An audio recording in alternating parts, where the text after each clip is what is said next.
if you're going to call yourself a DDT team, right? That's what Dipoto and Co are saying. We're a DDT team. Okay, I'll buy it. In fact, I like it.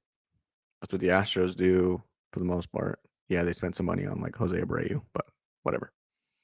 That's what the Braves do for the most part. They spend a little bit of money, they extend guys, they make deals. So if you're going to be that team, especially if you're going to be that team with a little bit lower budget than the Braves and the Astros, because they're doing it with, I don't know, right now 30 million more dollars than we think the Mariners have or so. And right now the Braves are using that cash flow to gain assets. Look at the Kelnick deal. And then what did they just do? Max Stassi. That was another eat dollars deal and get assets. So if you're the Mariners and you can't do that, you have to trade from the farm to get good players. Not only do you need to develop good players for your roster, like, I don't know, if you're counting on Cole Young, let's just say they're never going to trade Cole Young. Not only do you need to do that and you need to hit on them, but you need to trade from the farm to go get good players.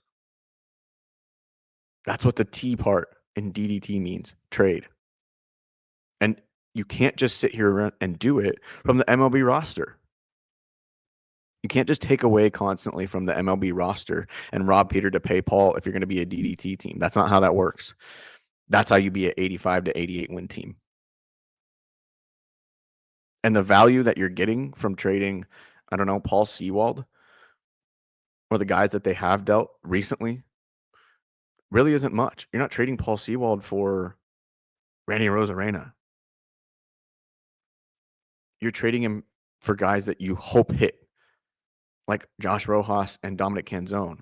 And next year, if Josh Rojas and Dominic Canzone fall flat, Mariners are in trouble. Maybe one of them you can get away with, but not two. So if you're going to, and I don't just say that because the Mariners need offense. I also say it because you gave up the value that Paul Sewald had. So not only now do you not have a back end bullpen guy that you relied on for the last 3 years, but now you have a second baseman that you traded him for that's falling flat, or bench guy, and an outfielder, a young outfielder that's not working out either. The Mariners have used the MLB roster to trade to try and position themselves better, let's say, for the last, well, since the Luis Castillo deal and Noelvi Marte. And that was the last risk that they took from the farm. So when you're talking about taking risks to make the MLB team better, the Mariners haven't shown that they're willing to do that yet. Not only in free agency, I know the Robbie Ray deal is there, and I'm appreciative of that. But they haven't done it from the farm either. Not yet. They didn't like Noelvi Marte at the time. Maybe now they do. I don't know. But they didn't. They didn't like Edwin Arroyo at the time. Maybe now they do. I don't know, but they didn't. When they traded Brandon Williamson to for in the Winker Suarez deal, they didn't like him. Those weren't risks. Those were teams that thought that what the Mariners were trading them, they liked them, and the Mariners didn't. At some point, you're going to have to trade players that you like and somebody else likes to get better. If this is the way this team is going to operate. And this isn't me harping on Dipoto or anything like that, really, because I think he's just finding out that this is how the team's going to have to operate. But I have heard him repeatedly say, we don't want to trade from the farm. Well, too freaking bad. Sorry, but Mariners ownership is only giving you $150 million, and you don't really have a lot of ways to get better other than doing that. It sucks. Nothing to cry about, but you need to shift your thinking here. Because just giving away players that you don't necessarily like and hoping one of the other 29 MLB teams value them more than you do, it's really not a good strategy because it doesn't work very often. And who was the other guy in the Brandon Williamson deal, in the Suarez Winker deal?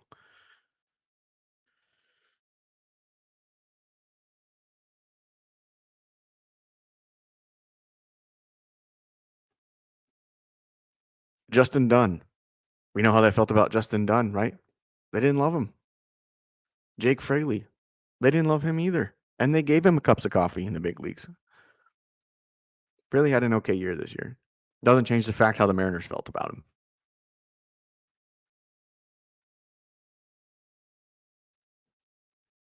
So hoping that and and they made the right bet probably on that deal, right? Like that's fine. Brandon Williamson and Justin Dunn really haven't done anything. Jake Fraley's been okay, but Suarez hasn't been that great either. And we know what Jesse Winker has brought. So what did that deal really do for the Mariners? They got one good year, 2 good years, 2 decent years out of Eugenio Suarez. Okay, you're gonna have to give up more to get more sure things. And taking on, and I call it a risk because the risk is what you're giving up. If you go give up Colt Emerson, that's a risk. They like Colt Emerson. I like Colt Emerson. A lot of teams like Colt Emerson. But if you're going to give him up, you're going to make sure that you get something more sure for the MLB team for now. And that's what part of what the Mariners are going to have to do, unfortunately, if they want to be a contending team and not a 54% team. And I don't say that lightly because I hate the 54% crap. Because in theory, it's the right idea. But if you are going to be that team, you still have to have a good MLB roster. And taking value away constantly from the MLB roster in exchange for hopefuls, you can do it sometimes. You can't base your window on that. You still have to go get good players. All right, guys, that's going to do it for me. This has been Mariners Wheelhouse. I'm not sure how often I'm going to do this. I know I haven't written an article in probably a week or so. Maybe it's in a week and a half. But to be honest, there just hasn't been a ton to write on other than, I don't know, whatever Shohei Ohtani's doing. So that will kick back in here. I thought it would be fun to get Church on here and talk to you guys a little bit more about what the position that the Mariners are in. So that's it for me. And everybody have a nice week and enjoy baseball.